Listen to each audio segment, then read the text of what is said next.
সংযুক্তিকরণে মিলতে পারে বাণিজ্যিক সাফল্য, আশায় কাঁচা রসগোল্লা শহর বসিরহাটের মিষ্টি ব্যবসায়ীরা। দুই সংগঠনের মেল বন্ধনেই মিলবে বাণিজ্যিক সাফল্য, এমনটাই আশায় প্রহর গুনছেন বসিরহাটের মিষ্টি ব্যবসায়ীরা। রাজ্যের প্রসিদ্ধ মিষ্টির তালিকা যখন তুলে ধরা হয়, তখন প্রথম সারিতেই খুঁজে পাওয়া যায় বসিরহাটের কাঁচা রসগোল্লার নাম। সেই চাঁদ সওদাগরের আমল হোক বা বারো ভূঁইয়াদের বসিরহাট আক্রমণের সময় থেকেই বসিরহাট তার কাঁচা রসগোল্লার জন্য রাজ্য তথা দেশের মধ্যে এক অনন্য প্রশংসা কুড়িয়েছে।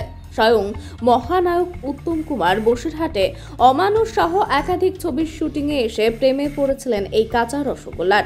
আর সেই কাঁচা রসগোল্লা শহর বসিরহাটের মিষ্টি ব্যবসায়ীদের দীর্ঘদিন ধরে নানান সমস্যার সম্মুখীন হতে হচ্ছে।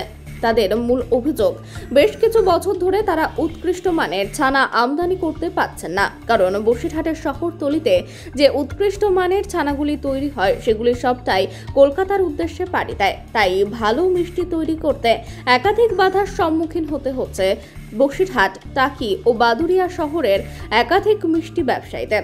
অন্যদিকে কখনো ফুড লাইসেন্সিং এর সমস্যা, আবার কখনো কর্মচারীদের দাবি দেওয়া, মোটের ওপর প্রায় 2 দশক ধরে নানান সমস্যায় জেরবার ছিলেন এই মিষ্টান্ন প্রস্তুতকারকরা। তাই সেই সমস্যার সমাধানে উদ্যোগী হলো বসিরহাট টাকি রোড চৌমাথা মিষ্টান্ন ব্যবসায়ী কল্যাণ সমিতি।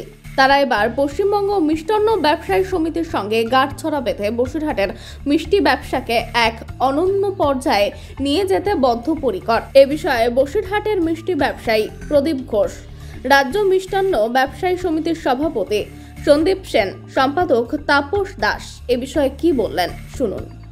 প্রথমেই সবাইকে নমস্কার, অভিনন্দন। এর সঙ্গে মানে পশ্চিমবঙ্গ মিষ্টান্ন ব্যবসায়িক সমিতির সঙ্গে এই যে বসিরহাট টাকি রোড চৌমাথা মিষ্টান্ন ব্যবসায়ী কল্যাণ সমিতি আমাদের সঙ্গে সংযুক্তিকরণ হওয়ার উদ্দেশ্য, আমরা একই পথের প্রতীক। আমরা একসঙ্গে যাতে কাঁধে কাঁধ মিলিয়ে চলতে পারি, সমস্যা আনন্দ সব সুখভোগ সব কিছুই একসঙ্গে ভাগ করে নিতে পারি। মিষ্টির ব্যবসায় প্রচুর সমস্যা, দিনের পর দিন সমস্যা বাড়ছে। দুধ, ছানা, ক্ষীর, কাঁচামালের সমস্যা তো আছেই, এরপরে আছে সরকারি বিভিন্ন ধরনের চাপ। আমরা আপনারা শুনে খুশি হবেন, আমরা আমাদের পশ্চিমবঙ্গের মুখ্যমন্ত্রীতে গত 29শে আগস্ট আমাদের একটি সম্মেলনে ওনাকে হিন্দুস্তান হোটেল ইন্টারন্যাশনালে আনতে পেরেছিলাম এবং প্রচুর আলোচনা হয়েছে।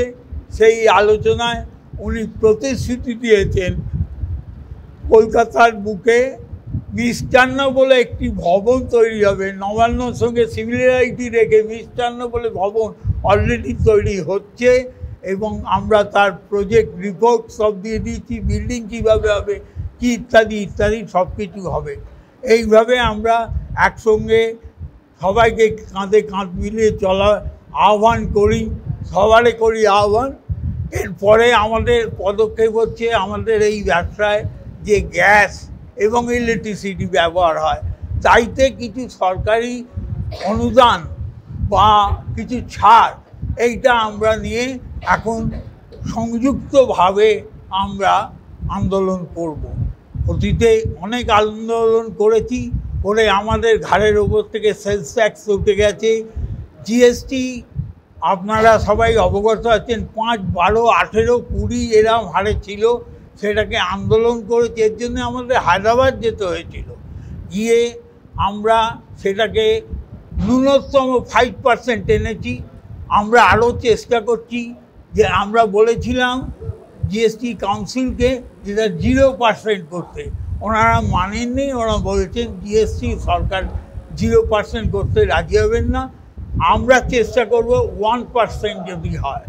1% হলে আমার মনে হয় ছোট বড় সব দোকানদারদেরই উপকার হবে এবং তারা সম্মিলিতভাবে আন্দোলন করবেন এবং আমরা পাশে পাশে থাকবো। এতদিন বসিরহাট টাকি রোড মিষ্টান্ন ব্যবসায়িক কল্যাণ সমিতি বেশি দিনের রেজিস্ট্রেশন নয়।